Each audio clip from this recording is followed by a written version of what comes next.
A gigantic trade between the Knicks and Clippers was just shut down. We didn't hear a lot about it because Damian Lillard is everywhere, but this deal would have broke the internet. The Knicks were considering Paul George for Obi Toppin, Quentin Grimes, Evan Fournier, and 3 first-round picks, but the Clippers said, we don't want Obi, we want RJ Barrett. The Knicks were considering that, but Paul George ruined it. Kawhi and PG were the best big two in the West recently. They were favorites to win the title multiple years, but now the window is closing and they are desperate. We just got new Kawhi news that is a huge red flag for his future. So what are the Clippers doing? Well, the big rumor is James Harden. As soon as the Beard demanded out of Philly, the Clippers became the favorite to land him. Reports said Kawhi and PG were on board. Not many other teams want him, so the price is low. So why is he still a Sixer? Because Damian Lillard wants out. The Clippers believe they have a real shot at Dame. So Harden is on hold. Dame is obviously the much better player, especially in the postseason. But do the Clippers even have enough? Actually, they might. Their best offer is Damian Lillard for Terrence Mann, Bones Highland, Marcus Morris for salary, 3 firsts and 2 swaps, including 1 from Phoenix via the Nets for Norm Powell. I'm sorry, that is a legit offer for Dame. So it makes sense the Clippers are holding on Harden, but Dame wants Miami. The Clippers will probably get Harden, the worst possible star if you want to win a chip. Once again, he flamed out in the playoffs, going 3 for 11 in a Game 7 with 5 turnovers. Imagine him with Russell Westbrook on the same team. This isn't a few years ago on the Rockets. At this point, both horrible defense, do not move off the ball. How desperate can you get? Well, this window with Kawhi and PG is almost shut, if it's not already. They don't want the PG trade to be the worst in NBA history. The deal for Paul George sent OKC, SGA, who could be an MVP someday, Jalen Williams, who was first team All-Rookie, a future All-Star. We don't even know what the other 5 picks and swaps will be. And all they had to show for it is a second-round blown 3-1 lead in the bubble, a conference finals they lost because Kawhi was injured, just like the first round last year, and a missed playoffs entirely in 2022. So to not be the worst trade ever, they're considering James Harden. Dude with more trade demands than anyone ever. But there is one other big reason for this. The Clippers have a plan to create another super team. I'll explain how they do it, but Harden is good for one thing: playmaking. He led the league in assists last year, and in his first full season as a Sixer, Joel Embiid won MVP.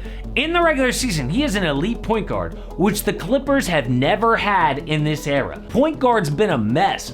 First it was Reggie Jackson, they tried John Wall, Russell Westbrook. To finally have an elite playmaker would be an amazing thing for this roster. But there's one other plus: his contract. Harden's on a 1-year deal, which lines up with Kawhi and Paul George. None of these stars could be on this team as soon as next year. ESPN recently said, the biggest subplot in the NBA not enough people are talking about is Kawhi Leonard and Paul George being extension eligible. I don't think, based on what I've heard, that if these guys walk in the door and ask for 4-year max extensions, I don't think the Clippers are just giving it to them. What? They could just let them both leave the team? What would they have left? A ton of cap space. With that, they could sign at least 2 max free agents next summer. Guys to consider: stars like LeBron James, Klay Thompson, Jaylen Brown, Pascal Siakam, and Anthony Davis. Near stars like Drew Holiday, DeMar DeRozan, and DeJounte Murray. Role players like Tyrese Maxey, KCP, Bruce Brown, Buddy Hield, and OG Anunoby. All those guys could replace Kawhi and PG on the Clippers. LA's new $2 billion stadium opens next year. They can't walk in there with a rebuilding team. They need stars. If Kawhi and PG are old and broken down, they've got a way out by letting them walk. Besides, with all their picks going to OKC, they can't rebuild through the draft anyway. But there is one other option. What if they keep either Kawhi or PG and replace the other guy? A new big two of Kawhi and Pascal Siakam, PG and AD. But who do they keep?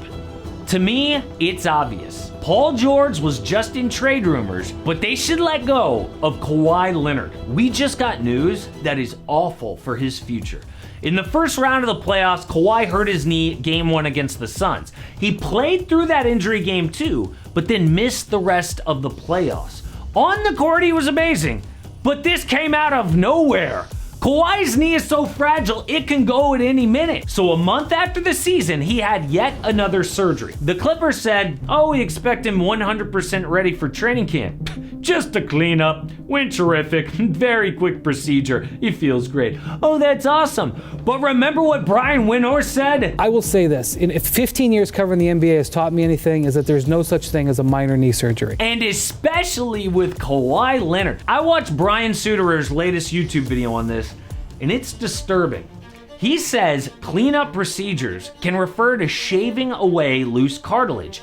That cartilage is there for a reason, to protect the knee from future damage. And the more a person has that stripped away with cleanups, the less the body can protect itself.